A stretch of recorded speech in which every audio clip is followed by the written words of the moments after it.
शमन सदिये महामंत्री मुझे गुरुदेव श्री सौभाग्य मुनि जी महाराज साहब, योग पुरुष उपाध्याय भवन, श्री प्रवीण ऋषि जी महाराज साहब एवं मान जीवन दरबारी श्रवणी श्रावणी सदगुरु वर्य डॉक्टर श्री रविलक्ष्मी जी महाराज साहब के पावन चरण कमलों में वंदन नमस्कार करने के पश्चात उपस्थित भव्य आत्माओं, सुन रहे हैं आप 9 पुण्यों की चर्चा। 5 पुण्य आपने सुन लिए और आज हम 6ठे पुण्य की बात कर रहे हैं। 5 पुण्य जो है वह वस्तु से संबंधित है और 6ठा पुण्य है मन का पुण्य। 5 पुण्य करने के लिए तो आपको कोई वस्तु चाहिए तभी कर पाएंगे, धन दौलत चाहिए तभी कर पाएंगे। लेकिन मन का पुण्य तो बड़ा सरल है। मन का पुण्य करने के लिए आपको न धन की जरूरत है, न वस्तु की जरूरत है, न कोई तप करने की जरूरत है, न मांस कमर करने की जरूरत है, न कोई नियम प्रत्याख्यान करने की जरूरत है। फिर भी मन के द्वारा इतना पुण्य प्राप्त किया जा सकता है कि उसकी तुलना किसी से भी नहीं की जा सकती। बहुत सारे जो लोग हैं वो वस्तु के अभाव में, धन के अभाव में दान नहीं कर पाते और वह लोग दे के तरसते हैं। वे कहते हैं जब दूसरे लोग दान करते हैं तो मन बड़ा दुखी होता है। हम भगवान से प्रार्थना करते हैं प्रभु हमें भी दो ताकि हम भी क्या करें, दान करें। लेकिन शायद उनको नहीं पता उससे भी बड़ी दौलत उनके पास होती है जिसके द्वारा वो पुण्य प्राप्त कर सकते हैं और वो सबसे बड़ी दौलत है व्यक्ति के पास उसकी मन की दौलत है। इस मन की दौलत के द्वारा वो इतना बड़ा पुण्य कमा सकता है कि वो चाहे तो स्वर्ग में भी जा सकता है और वहां से चाहे तो वो नरक में भी पहुंच सकता है। बहुत बड़ी दौलत है उसके पास। इस दौलत का सदुपयोग करना है या दुरुपयोग करना है ये उसके अपने ऊपर निर्भर है। यदि वो इस दौलत का सदुपयोग करता है तो वो मोक्ष के द्वार खटखटा सकता है और यदि इस दौलत का दुरुपयोग करता है तो वो नरक में भी पहुंच सकता है। बहुत बड़ा पुण्य है मन का पुण्य। मन के पुण्य का मतलब है मन की शुभ भावना को हर समय रखना, मन के द्वारा हमेशा शुभ सोचना, अच्छा सोचना, दूसरे का भला सोचना। ये क्या होता है, मन का पुण्य होता है। कहते हैं आत्मा में वर्णन आता है कि बलभद्र मुनि का वह इतने सुंदर थे कि जब वो नगर में गोचरी के लिए आते तो जो यहाँ खड़ा होता था, जो बहनें जो काम कर रही होती थी, सारा व्यवहार भूल करके वो उनको देखने में लग जाती और मूर्ति की तरह खड़ी हो जाती थी। इतना सौंदर्य था उनका। एक बार वो गोचरी के लिए नगर में आए और एक बहन कुएं पर पानी भर रही थी। उसका छोटा सा बच्चा पास बैठाया हुआ था उसने और बुढ़ी आए तो उसके रूप सजाने को देखने में इतनी खुद खोली उसने कि वो रस्सी जो उसने लौटे के गले में डाली थी और वो किसके गले में डाल दी, बच्चे के गले में डाल दी। जैसे डाले तो वो दौड़ करके आए और तेज कदमों से आके संभाला कि क्या कर रहे हो। और उसके बाद उन्होंने ये संकल्प लिया कि मेरे रूप के कारण इतना अनर्थ हो सकता है, आज से बाद में नगरी में नहीं आऊंगा, मैं जंगलों में दूर पहाड़ों पर रहूंगा, यहाँ पर कोई आए जाएगा नहीं और वहां जो गोचरी मिलती है वो मिल जाएगी। और ऐसा सोच के वो टुंगिया नगर के बाद पहाड़ी पर वहां पर विचरण करने लगे और वहां पर कभी कभार कोई व्यक्ति आता, कभी कभार गोचरी का योग मिलता। लेकिन मुनि के आभा मंडल के प्रभाव से वन के जितने भी चीज थे वह मुनि के सहयोगी हो जाते हैं।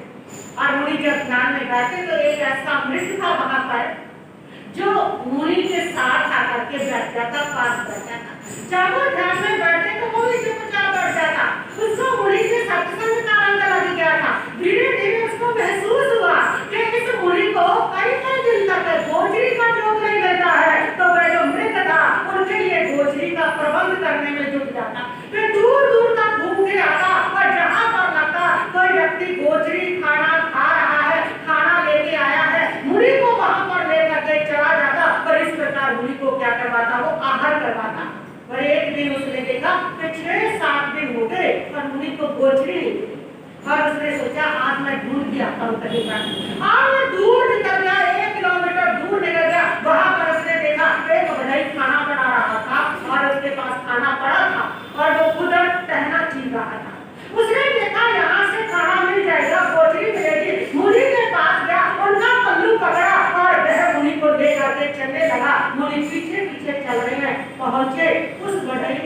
आके जो मुनि को देखा वो वृक्ष से नीचे उतरा, उसको बीच में छोड़ दिया, जो टहना काट रहा था उसको छोड़ के आधा छोड़ के नीचे उतराया।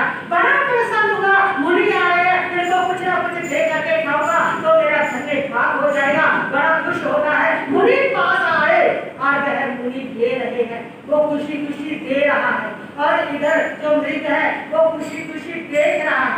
इतने में आंधी चलती है और वह टहना टूट जाता है, टूट करके तीनों पर गिर जाता है, तीनों मरणासन हो जाते हैं। लेकिन प्रभु कहते हैं वो तीनों मर करके देवलोक में पहुंचे हैं।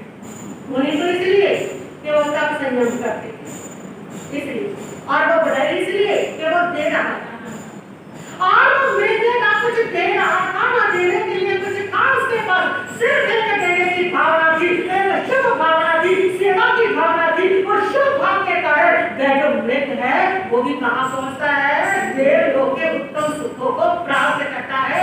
ये मन की इतनी बड़ी दौलत हमारे पास है जिसके द्वारा तुम बहुत बड़ा पुण्य जा सकते हो, कमा सकते हो। परमात्मा ने 3 शक्तियां कही है जो तुम्हें मिली है, एक है मन की शक्ति, वचन की शक्ति और काया की शक्ति। इन तीनों में भी सबसे ज्यादा शक्ति जिसके पास है वो तुम्हारा मन है। मन एक दिन में 60,000 विचार करता है। कितने? 60,000 एक दिन में। कितने ज्यादा शक्तिशाली है। इतने विचार, इतना काम आपकी काया भी नहीं कर सकती 60,000 काम करने। आपकी वाणी भी इतने बातें 60,000 बातें नहीं बोल सकती, लेकिन मन इतना शक्तिशाली है, इतना तीव्र है कि वो एक दिन में 60,000 विचार करता है। इतना तीव्र है। काया थक जाएगी तुम्हारी, वाणी भी थक जाएगी। तुम ही कह देते घंटा से बोल रहा हूँ, गला थक गया मेरा बोल बोल करके। लेकिन मन जो है कभी थकता नहीं है, 24 घंटे चलता है, कंटिन्यू दौड़ता है, लेकिन फिर भी कभी नहीं कहता तुम्हारा मन कि बहुत सोच लिया, बहुत चिंतन कर लिया, मैं थक गया हूँ, कभी नहीं कहता। दिन में तो दौड़ते दौड़ते, रात में भी दौड़ता है। तुम सो जाते हो लेकिन मन नहीं सोता। वैसे सपनों के साथ चलता रहता है, इसलिए तो तुम्हें अजीब सपने आते हैं। लोग कहते हैं कि महाराज जी मुझे सपना आया, मैं तो प्रधानमंत्री बन गया सपने में। कोई आके कहता है मुझे तो नौकरों की लाटरी निकल गई। ये सपने क्या है? ये तुम्हारे मन की दौड़ है। ये तो दिन में मन दौड़ता रहा, जो तुम दौड़ दौड़ करके संस्कारों को एकत्रित किया, वो सारे तुम्हारे अंदर पड़े हैं और वो रात को गुरुकुल करके क्या हो रहे हैं, आ रहे हैं। ये सारी मन की दौड़ है और कुछ भी नहीं है। कुछ शुभ चेतनाएं होती है जिनको आने वाले समय का संकेत मिलता है, उनके सपने क्या होते हैं, सत्य होते हैं। लेकिन उनके सपने सत्य होते हैं जिनका मन निर्मल होता है, जिनके विकार शांत होते हैं, जो मन से तन से स्वस्थ होते हैं, उनके सपने सत्य होते हैं। जो रोगी होते हैं, जो क्रोधी होते हैं, जो बेकारी होते हैं, उनकी सारी मन की दौड़ होती है, उनके सपने कभी जारी होते सत्य नहीं हुआ करते हैं। तो ये मन कितना दौड़ता है, फिर भी थकता नहीं है। दिन में तो दौड़ते ही दौड़ता है, एक पल नहीं बैठता, एक पल के लिए तुम्हारा मन शांत नहीं होता कि जिस समय इसमें कोई विचार नहीं चल रहा, ख्याल नहीं चल रहा। और रात को भी ये टिकता नहीं है। कहते हैं बानर बहुत चंचल है, इतना चंचल है कि वो खुद नहीं रहता है, इस टहनी से उस टहनी, उस टहनी से इस टहनी चलता रहता है। लेकिन वो बानर की रात को तो सो जाता है, टिक जाता है, और ये मन उससे भी आगे है। ये ना दिन में टिके और ना रात में टिके, अविराम गति से दौड़ता है।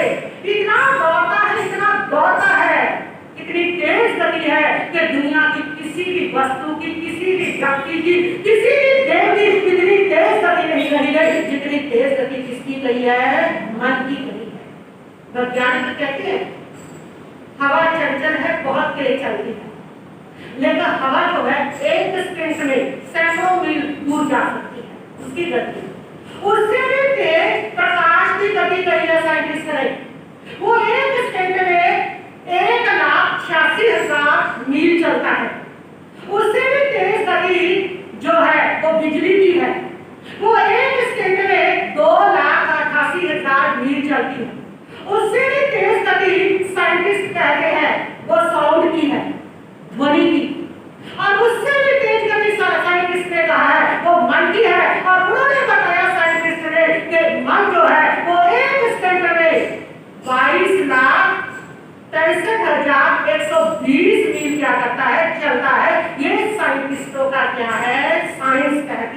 उनकी साइंस। लेकिन भगवान महावीर स्वामी तो कहते हैं इससे भी तीव्र गति है मन। वे कहते हैं कि एक जो देव होता है उसकी गति इतनी तीव्र होती है कि वह पूरे ब्रह्मांड के एक पल झपकते, एक समय में, सेकंड में नहीं, समय में एक पल झपकते मात्र में 3 राउंड लगाता है पूरे ब्रह्मांड में। इतनी तेज गति देव की होती है। लेकिन मन की प्रभु कहते उससे भी तेज है।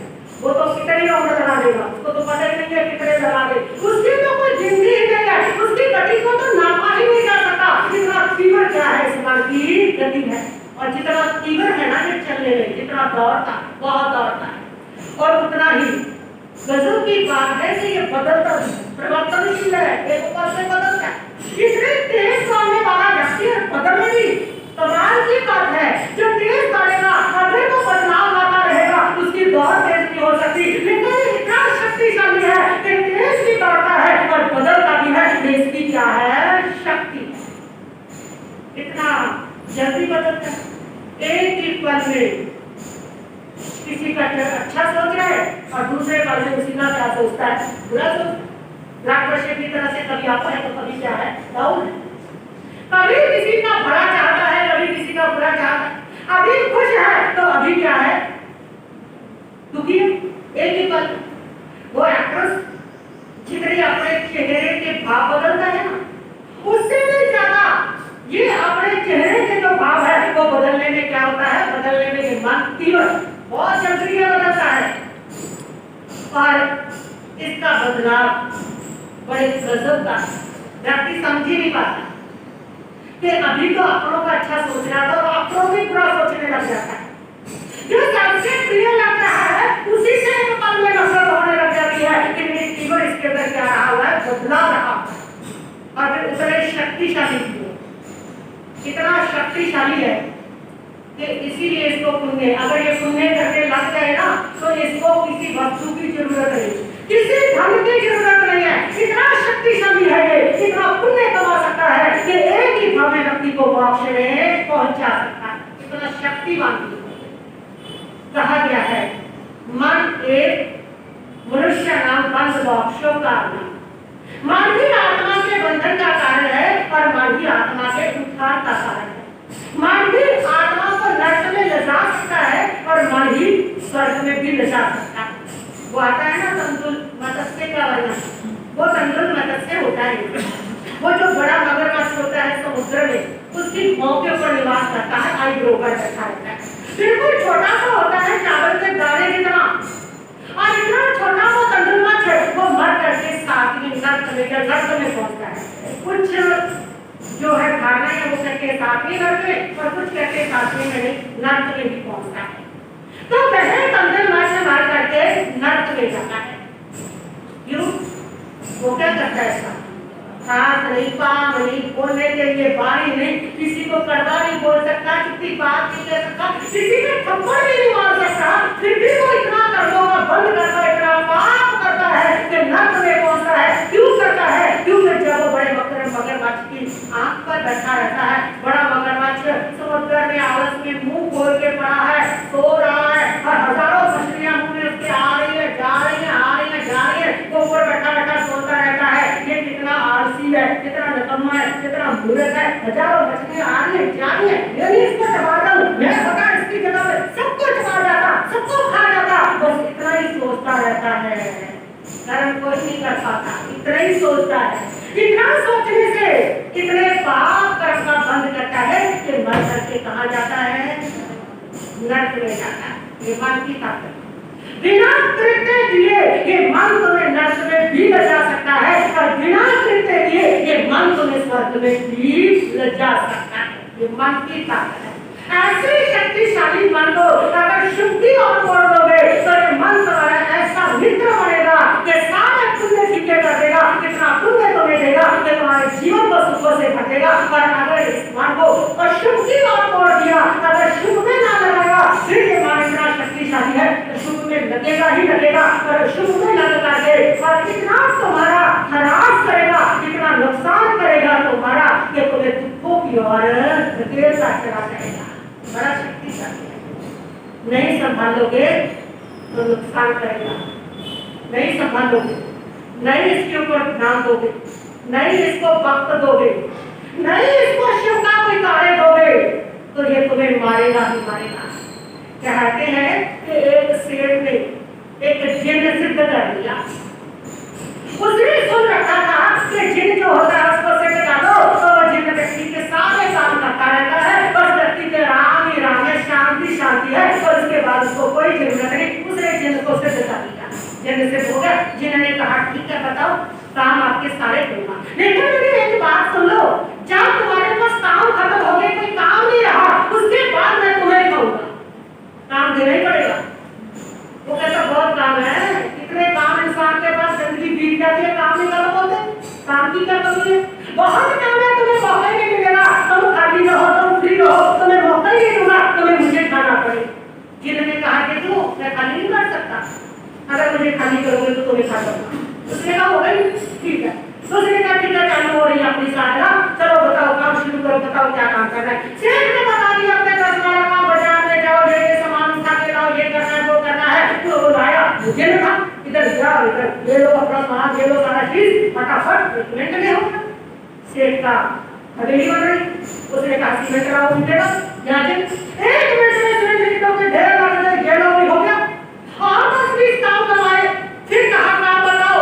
सेठ ने और 10 काम बता दिए, 1 मिनट में वो कर दिया। फिर कहा काम बताओ, सेठ ने और बता दिया, वो भी कर दिया। 1 मिनट बताते हैं जिनको, फिर कहा काम बताओ, सेठ ने वो भी बता दिया, फिर कर दिया।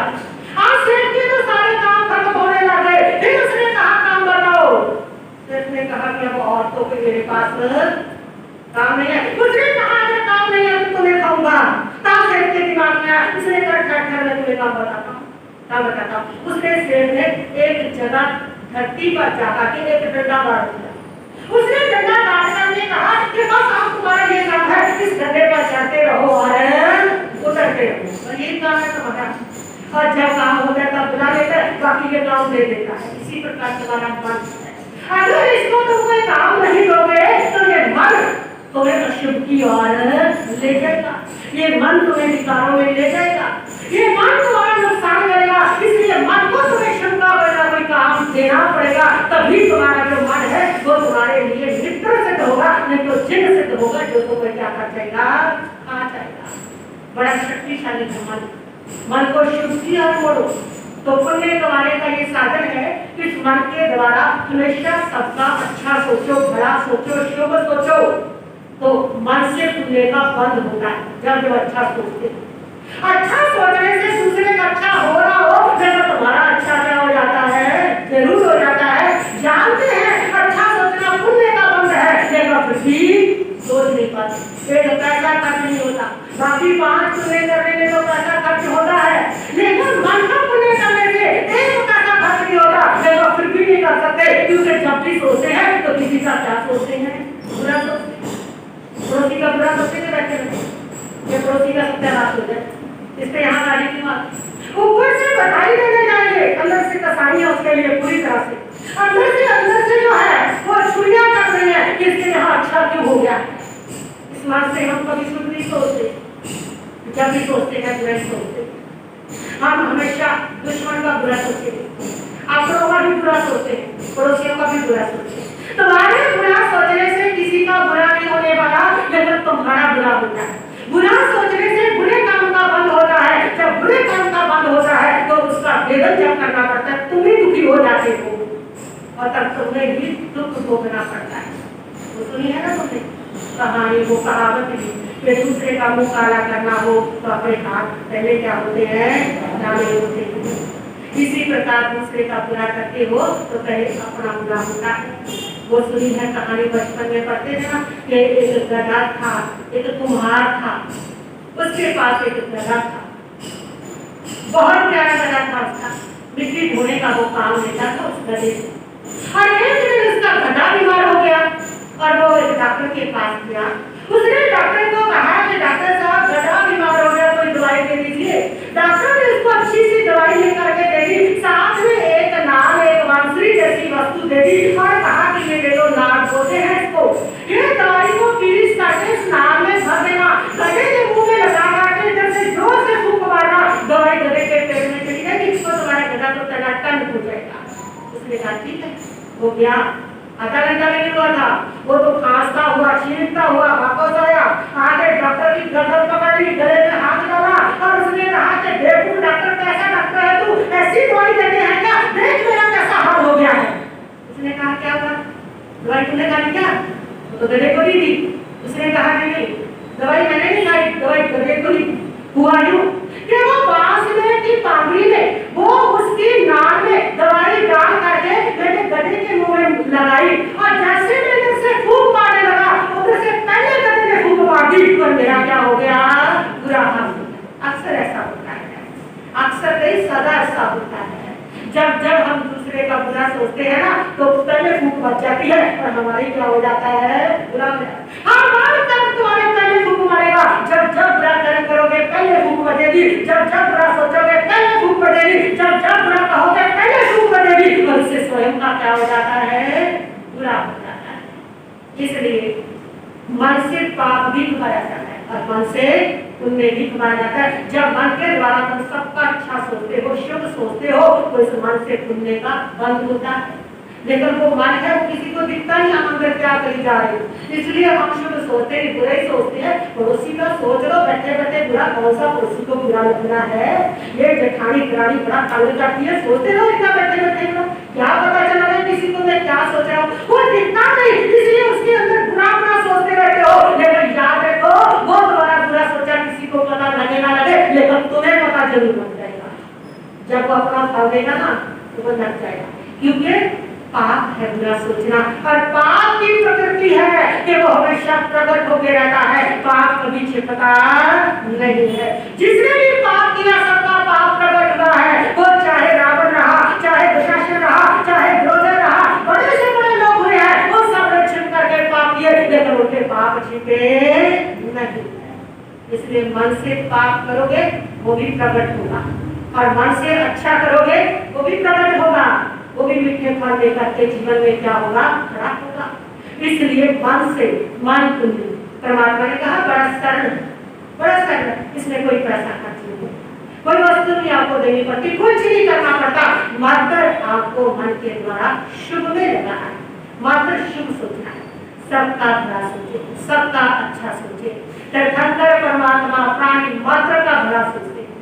तीर्थंकर बनने से पहले भी उनकी एक ही भावना होती है कि मैं धरती के सभी जीवों को सुखी कर दूं। इस भावना के कारण वो तीर्थंकर बनते हैं। कितने उत्कृष्ट पुण्य का बंध होता है मन से, कितना उत्कृष्ट पुण्य का बंध वस्त्र दान से नहीं होता, कितना आपको भूखे को दान दे रहे हो, आप चाहे उसके द्वारा शिविया दान करो, नयन दान करो, उससे भी उत्कृष्ट अगर पुण्य का बंध होता है तो वो मन के द्वारा होता है। मन को शुभ में लगाओ, मन से अच्छा सोचो। एक ही बात, सर्वे भवन्तु सुखिनः, सर्वे सन्तु निरामयाः, सर्वे भद्राणि पश्यन्तु, मा कश्चित् दुःखभाग् भवेत्। धरती के सब जीव सुखी हो, सभी निरोगी हो, सबका कल्याण हो, सब शिव हो, ऐसी भावना रोज मैं मेरे पड़ोसी सुखी हो। रोज मंदिर में जाके बोले कि मैं नहीं, मेरे दुश्मन भी सुखी हो जाए, मेरे सारे पड़ोसियों के भी सुखी हो जाए। रोज ऐसे मन के अंदर अपने शुभ भावों में लगाए, तब आपका जो मन है वो उसके द्वारा ऐसे पुण्य का बंध करेगा कि आपका भाव सुखी हो जाएगा। इसको कहते हैं मन। मन के द्वारा सबका भला सोचना, शुभ सोचना, अच्छा सोचना। बस इतना ही करती हूँ।